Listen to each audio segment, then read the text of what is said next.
Hi friends, welcome to my channel. ಎಲ್ಲರೂ ಹೇಗಿದ್ದೀರಾ? ಚೆನ್ನಾಗಿದ್ದೀರಾ ಅಂತ ಅಂದ್ಕೊಳ್ತೀನಿ. ಇವತ್ತು ನಾನು ದಂಟಿನ ಸೊಪ್ಪನ್ನು ತೊಗೊಂಡಿದ್ದೀನಿ. ನಾನಿಲ್ಲಿ 2 ಕಟ್ಟಷ್ಟು ದಂಟಿನ ಸೊಪ್ಪನ್ನು ತೆಗೆದು ಚೆನ್ನಾಗಿ ಎಲ್ಲವೂ ಯಾವುದು ಚೆನ್ನಾಗಿಲ್ಲ ಅದನ್ನೆಲ್ಲ ತೆಗೆದು ನೀಟಾಗಿ ತೆಗೆದಿಟ್ಕೊಂಡಿದ್ದೀನಿ. ನನಗೆ ಇಷ್ಟೊಂದು ಸೊಪ್ಪು ಸಿಕ್ಕಿದೆ. ಇವಾಗ ನಾನು ಇದನ್ನು ಚಿಕ್ಕ ಚಿಕ್ಕ ಪೀಸ್ಗಳಾಗಿ ಕಟ್ ಮಾಡ್ಕೊಳ್ತೀನಿ. ದಂಟಿನ ಸೊಪ್ಪನ್ನು ನಾವೀಗ ಫಸ್ಟಿಗೆ ಕಟ್ ಮಾಡ್ಕೊಳ್ಳೋಣ. ಮೊದಲಿಗೆ ನನ್ನ ಚಾನಲನ್ನು ಯಾರಾದರೂ ಹೊಸಬರು ನೋಡ್ತಾ ಇದ್ದರೆ ಪ್ಲೀಸ್ ಸಬ್ಸ್ಕ್ರೈಬ್ ಮಾಡ್ಕೊಂಡು ನೋಡಿ, ಹಾಗೆ ಬೆಲ್ಲೈಕನ್ನ ಪ್ರೆಸ್ ಮಾಡಿ. ನಾನು ಹಾಕುವ ಎಲ್ಲ ವೀಡಿಯೋದ ನೋಟಿಫಿಕೇಷನ್ ನಿಮಗೆ ಬರುತ್ತೆ. ಇವಾಗ ನೋಡಿ, ನಾನು ಇಷ್ಟೊಂದು ಸೊಪ್ಪು ಸಿಕ್ಕಿದೆ. ಇದನ್ನು ಇವಾಗ ಇದೇ ರೀತಿ ಚಿಕ್ಕ ಚಿಕ್ಕದಾಗಿ ಕಟ್ ಮಾಡ್ಕೊಳ್ತೇನೆ. ಈಗ ನಾನಿಲ್ಲಿ ಒಂದು ಸಣ್ಣ ಕಪ್ಪಷ್ಟು ಇಲ್ಲಿ ಕಡಲೆ ಬೀಜವನ್ನು ಹುರ್ಕೊಳ್ತಾ ಇದ್ದೇನೆ. ಈ ಕಡಲೆ ಬೀಜ ಹಾಕಿ ಇವತ್ತು ನನ್ನ ಪಲ್ಯ ಮಾಡ್ತಾ ಇರೋದ್ರಿಂದ ಕಡಲೆ ಬೀಜವನ್ನು ಹುರ್ಕೊಳ್ತಾ ಇದ್ದೇನೆ. ಇದು ನೀಟಾಗಿ ನಾವು ಚೆನ್ನಾಗಿ ಕಡಲೆ ಬೀಜ ಫ್ರೈ ಆಗೋ ತನಕ ಫ್ರೈ ಮಾಡ್ಕೊಳ್ಬೇಕು. ಈ ಕಡಲೆ ಬೀಜ ಉಪಯೋಗಿಸಿ ಮಾಡೋದ್ರಿಂದ ನಮ್ಮ ಪಲ್ಯ ತುಂಬಾ ಚೆನ್ನಾಗಿ ಬರುತ್ತೆ, ಡಿಫ್ರೆಂಟ್ ಆಗಿರುತ್ತೆ. ಇವಾಗ ಇದು ಆಗಿದೆ, ಇದನ್ನು ತೆಗೆದಿಟ್ಕೊಳ್ತೀನಿ. ನಾನಿಲ್ಲಿ ನೋಡಿ ಸೊಪ್ಪನ್ನು ಕ್ಲೀನ್ ಮಾಡ್ಕೊಂಡು ಬಂದೆ. ಒಂದು ಬೌಲಷ್ಟು ಸೊಪ್ಪು ನನಗೆ ಸಿಕ್ತು. ಇದನ್ನು ನೀಟಾಗಿ ನಾನು ಕ್ಲೀನ್ ಮಾಡಿ ವಾಶ್ ಮಾಡಿ ತೊಗೊಂಡು ಬಂದಿದ್ದೀನಿ. ಇವಾಗ ನಾವೊಂದು ಮಸಾಲೆ ರೆಡಿ ಮಾಡ್ಕೊಳ್ಳುವ. ಮೊದಲಿಗೆ ಒಂದು ಮಿಕ್ಸಿ ಜಾರನ್ನು ಇಟ್ಕೊಂಡಿದ್ದೀನಿ. ಅದಕ್ಕೆ ನಾನಿಲ್ಲಿ ಒಂದು ಸಣ್ಣ ಕಪ್ಪಷ್ಟು ಒಣ ಕೊಬ್ಬರಿಯನ್ನು ತೊಗೊಂಡಿದ್ದೀನಿ. ನೀವು ಇಲ್ಲಿ ಹಸಿ ಕೊಬ್ಬರಿಯನ್ನಾದರೂ ತಗೊಳ್ಳಿ, ಪರವಾಗಿಲ್ಲ. ನಾನಿಲ್ಲಿ ಒಣ ಕೊಬ್ಬರಿಯನ್ನು ತೊಗೊಂಡಿದ್ದೀನಿ. ಹಾಗೆ ನಾನು ಹುರಿದಿಟ್ಕೊಂಡಿರುವಂಥ ಕಡಲೆ ಬೀಜವನ್ನು ಹಾಕ್ಕೊಳ್ತೀನಿ. ಹಾಗೆ ಒಂದು ಸ್ವಲ್ಪ ನಾನಿಲ್ಲಿ ಬೆಳ್ಳುಳ್ಳಿಯನ್ನು ಹಾಕ್ಕೊಳ್ತೀನಿ, ಒಂದು 5-6 ಎಸಳು ಬೆಳ್ಳುಳ್ಳಿ. ಇವಾಗ ಇದನ್ನು ನಾನು ಗ್ರೈಂಡ್ ಮಾಡ್ಕೊಂಡು ಬಂದೆ, ಅಂದರೆ ನೀರು ಹಾಕೋದಿಲ್ಲ, ಹಾಗೆ ಡ್ರೈ ಆಗಿ ನಾನು ಪೌಡ್ರ್ ಮಾಡ್ಕೊಳ್ತೀನಿ. ನೋಡಿ, ಇಷ್ಟ ಆದರೆ ಸಾಕು. ಇವಾಗ ಇದನ್ನು ಸೈಡಲ್ಲಿ ಇಟ್ಕೊಳ್ಳೋಣ. ಇವಾಗ ಒಲೆ ಮೇಲೆ ಒಂದು ಪಾತ್ರೆ ಇಟ್ಕೊಂಡಿದ್ದೀನಿ. ಪಾತ್ರೆ ಬಿಸಿಯಾಗಿದೆ. ನಾನು ಎಣ್ಣೆ ಕೂಡ ಹಾಕ್ಕೊಂಡಿದ್ದೀನಿ. ಎಣ್ಣೆ ಬಿಸಿಯಾಗಿದೆ. ಇವಾಗ 1 ಸ್ಪೂನು ಸಾಸಿವೆ ಹಾಕ್ಕೊಳ್ತಾ ಇದ್ದೀನಿ. ಹಾಗೆ 1 ಸ್ಪೂನು ಉದ್ದಿನಬೇಳೆ, 1 ಸ್ಪೂನು ಕಡಲೆಬೇಳೆ, ಎಲ್ಲವನ್ನು ಹಾಕಿ ಚೆನ್ನಾಗಿ ನಾವಿಲ್ಲಿ ಫ್ರೈ ಮಾಡ್ಕೊಳ್ಳುವ.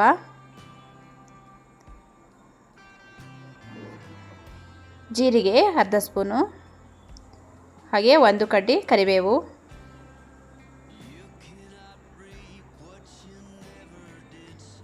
ಇದನ್ನೆಲ್ಲ ನಾವು ಫಸ್ಟಿಗೆ ಒಗ್ಗರಣೆ ಹಾಕಿರುವಂಥದ್ದನ್ನೆಲ್ಲ ಚೆನ್ನಾಗಿ ಫ್ರೈ ಮಾಡ್ಕೊಳ್ಬೇಕು.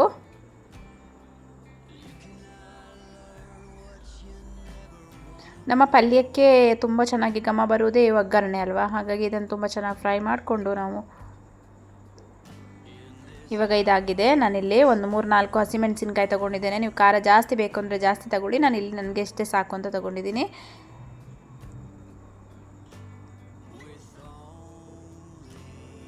ಇವಾಗ ಅದನ್ನು ಕೂಡ ನಾನು ಚೆನ್ನಾಗಿ ಫ್ರೈ ಮಾಡ್ಕೊಳ್ತೀನಿ. ಈಗ ನಾನಿಲ್ಲಿ ಒಂದು ಸ್ವಲ್ಪ ಶುಂಠಿ ತಗೊಂಡಿದ್ದೀನಿ, ಒಂದು ಅರ್ಧ ಇಂಚು ಶುಂಠಿಯನ್ನು ಚಿಕ್ಕ ಚಿಕ್ಕ ಪೀಸ್ಗಳಾಗಿ ಮಾಡಿ ತಗೊಂಡಿದ್ದೀನಿ. ಅದನ್ನು ಕೂಡ ಹಾಕ್ಕೊಳ್ತೀನಿ.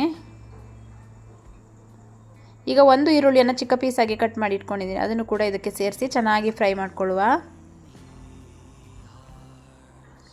ಈರುಳ್ಳಿ ಸ್ವಲ್ಪ ಫ್ರೈ ಆಗಬೇಕು. ಇವಾಗ ನಾನಿಲ್ಲಿ 1 ಟೊಮೆಟೊವನ್ನು ಕಟ್ ಮಾಡಿ ತೊಗೊಂಡಿದ್ದೀನಿ ಚಿಕ್ಕ ಚಿಕ್ಕ ಪೀಸ್ಗಳಾಗಿ. ಒಂದು ದೊಡ್ಡ ಸೈಜಿನ ಟೊಮೆಟೊ, ಅದನ್ನು ಕೂಡ ಇದರಲ್ಲಿ ಹಾಕ್ಕೊಂಡಿದ್ದೀನಿ.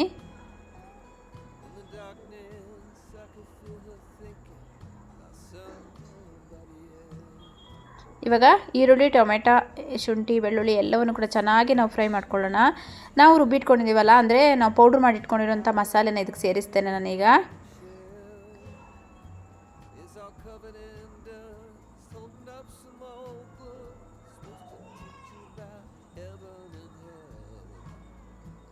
ಇವಾಗ ಒಂದ್ಸಲ ಇದನ್ನು ಚೆನ್ನಾಗಿ ಮಿಕ್ಸ್ ಮಾಡ್ಕೊಳ್ಳೋಣ ಮಸಾಲೆನ.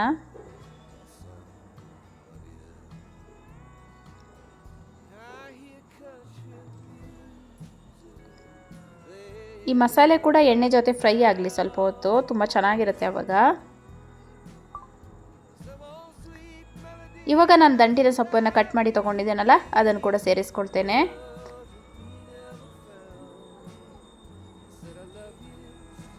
ಇದು ನೋಡಿ ಹಾಕ್ಕೊಳ್ಳಿ, ನೀರಿರ್ತದೆ ಅಡಿಗಡೆ. ಇಲ್ಲಿ ನಾನು ನೀರನ್ನು ಹಾಕೋದಿಲ್ಲ, ಯಾಕಂದರೆ ದಂಟಿನ ಸ್ವಲ್ಪ ನೀರು ಬಿಡುತ್ತೆ. ಸೊಪ್ಪಲ್ವಾ, ಬಾಡಿದ ಮೇಲೆ ನೀರು ಬಿಡುತ್ತೆ, ಹಾಗಾಗಿ ನಾನಿಲ್ಲಿ ನೀರನ್ನು ಸೇರಿಸಲ್ಲ. ಹಾಗೆ ಇದನ್ನು ನಾನು ಚೆನ್ನಾಗಿ ಮಿಕ್ಸ್ ಮಾಡ್ಕೊಳ್ತೀನಿ.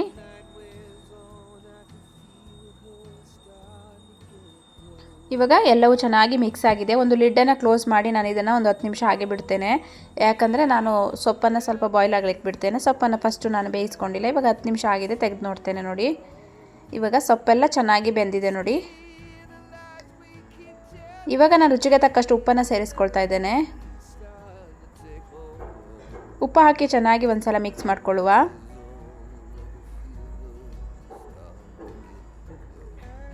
ಇದು ನೀವು ಚಪಾತಿ, ದೋಸೆ, ರೈಸು ಯಾವುದ್ರ ಜೊತೆ ಆದರೂ ತುಂಬ ಚೆನ್ನಾಗಿರುತ್ತೆ. ಈವನ್ ಚಪಾತಿ ಜೊತೆ ತುಂಬಾ ಚೆನ್ನಾಗಿರುತ್ತೆ ಈ ರೀತಿ ಪಲ್ಯ. ನೀವು ಮಾಮೂಲಿ ಪಲ್ಯ ಮಾಡ್ತೀರಾ, ಬಟ್ ಈ ಥರ ಮಾಡಿ ನೋಡಿ ಒಮ್ಮೆ, ತುಂಬ ಚೆನ್ನಾಗಿರುತ್ತೆ. ಇದು ಚಪಾತಿಗೆ ಕಾಂಬಿನೇಷನ್ ತುಂಬ ಚೆನ್ನಾಗಿದೆ. ಇವಾಗ ನೋಡಿ ನಾನಿಲ್ಲಿ ಒಂದು 1/4 ಸ್ಪೂನು ಟರ್ಮರಿಕನ್ನು ಹಾಕ್ಕೊಳ್ತೇನೆ, ಅರಿಶಿಣದ ಪೌಡರನ್ನು ಹಾಕ್ಕೊಳ್ತೇನೆ. ಹಾಗೆ ಒಂದು ಅರ್ಧ ಲಿಂಬೆಹಣ್ಣು ಗಾತ್ರದಷ್ಟು ಲಿಂಬೆಹಣ್ಣನ್ನು ಹಾಕ್ಕೊಳ್ತೇನೆ. ನೀವು ಇಲ್ಲಿ ಹುಣಸೆ ಹಣ್ಣಿನ ರಸ ಕೂಡ ಹಾಕ್ಕೊಳ್ಬೋದು. ನಾನು ಲಿಂಬೆಹಣ್ಣು ಹಾಕ್ಕೊಂಡಿದ್ದೀನಿ. ಚೆನ್ನಾಗಿ ನಾನು ಹೇಳಿಲ್ವ ನೀರು ಬಿಡುತ್ತೆ ಅಂತ. ನೋಡಿ ದಂಟಿನ ಸೊಪ್ಪಲ್ಲಿ ನೀರು ಬಿಡ್ತದೆ ಅಂತ. ಚೆನ್ನಾಗಿ ನೀರು ಬಿಟ್ಟಿಕೊಂಡಿದೆ ನೋಡಿ. ನಾನು ಯಾವುದೇ ರೀತಿ ನೀರನ್ನು ಸೇರಿಸಿಲ್ಲ, ಅದೇ ಕೂಡ ನೀರಾಗಿದೆ. ಇವಾಗ ನಮ್ಮ ಪಲ್ಯ ಸೂಪರಾಗಿ ರೆಡಿಯಾಗಿದೆ. ದಂಟಿನ ಸೊಪ್ಪಿನ ಪಲ್ಯ ಸಖತ್ತಾಗಿರುತ್ತೆ. ಚಪಾತಿ ಜೊತೆ ಇರಲಿ, ದೋಸೆ ಜೊತೆ, ಅನ್ನದ ಜೊತೆ, ಯಾವ ಜೊತೆ ಆದರೂ ನೀವು ಮಾಡ್ಕೊಂಡು ತಿನ್ನಿ. ಹಾಗೆ ಹೇಗಿದೆ ಅಂತ ನನಗೆ ಕಮೆಂಟ್ ಬಾಕ್ಸಲ್ಲಿ ತಿಳಿಸಿ. ಹಾಗೆ ಈ ವಿಡಿಯೋ ನಿಮಗೆ ಇಷ್ಟ ಆದರೆ ಒಂದು ಲೈಕ್ ಮಾಡಿ, ಶೇರ್ ಮಾಡಿ, ಕಮೆಂಟ್ ಮಾಡಿ. ಇಷ್ಟ ತನಕ ನನ್ನ ವಿಡಿಯೋ ನೋಡಿದ್ದಕ್ಕೆ ಥ್ಯಾಂಕ್ ಯು. Bye bye.